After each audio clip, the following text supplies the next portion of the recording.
खैरुल वरा है वो जन्नत नहीं है तो फिर और क्या है।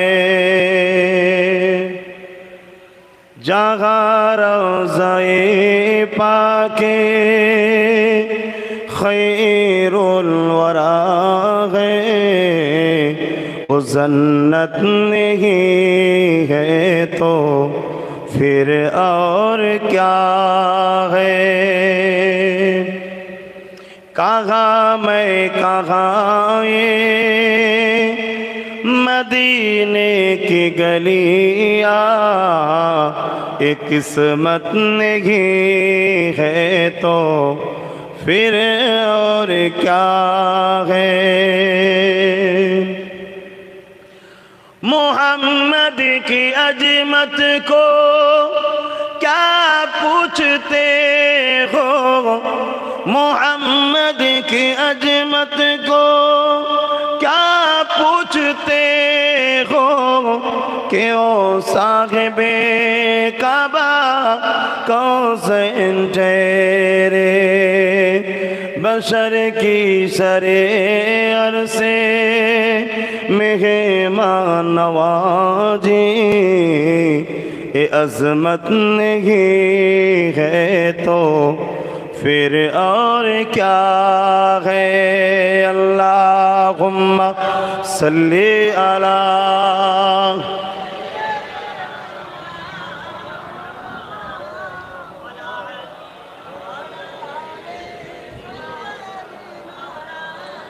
আমার আব্বারা ভাইরা আম্মা বোনেরা, আল্লাহ নবী বসে আছেন। একজন ইহুদি ধর্মের একটা লোক হযরতে নবী উযায়ের আলাইহিস সালামকে যারা মানে, কিন্তু বর্তমান ইহুদিরা উযায়ের আলাইহিস সালামকে মানে না। যদি মানতো উযায়ের আলাইহিস সালাম ও মুহাম্মদ রাসূলের উপরে ঈমান এনেছে, জোরে বলুন সুবহানাল্লাহ, এবং বলে গিয়েছিল আমার পরে আসবে, সবাই আমার নবীর মিলাদ করেছে, আগমনের কথা শুনিয়েছে, তাহলে মেনে নিত। হযরতে উযায়ের আলাইহিস সালামকে মানে তারা দাবি করে উযায়ের আলাইহিস সালাম বেশক আল্লাহর পাঠানো নবী রাসূল হক, তিনিও ইসলামের দাওয়াত দিয়েছেন, জোরে বলুন সুবহানাল্লাহ। আজ থেকে কিছু কম বেশি হাজারো হাজারো ২০-৫০ বছর হাজারের আগের কথা বুঝে আসছে।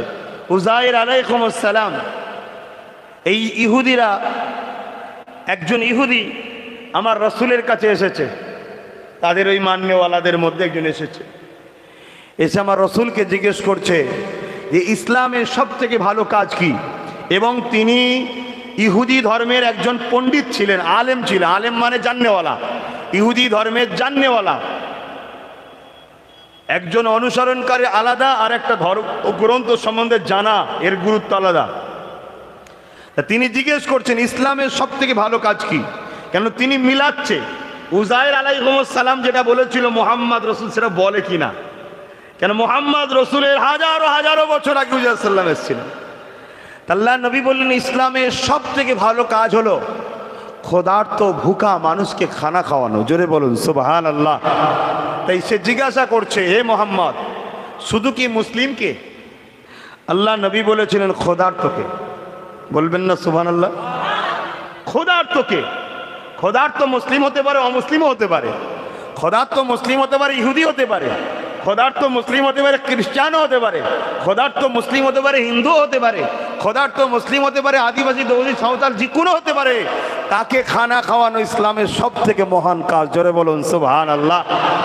নবী আমার নামাজের কথা, রোজার কথা, ইসলাম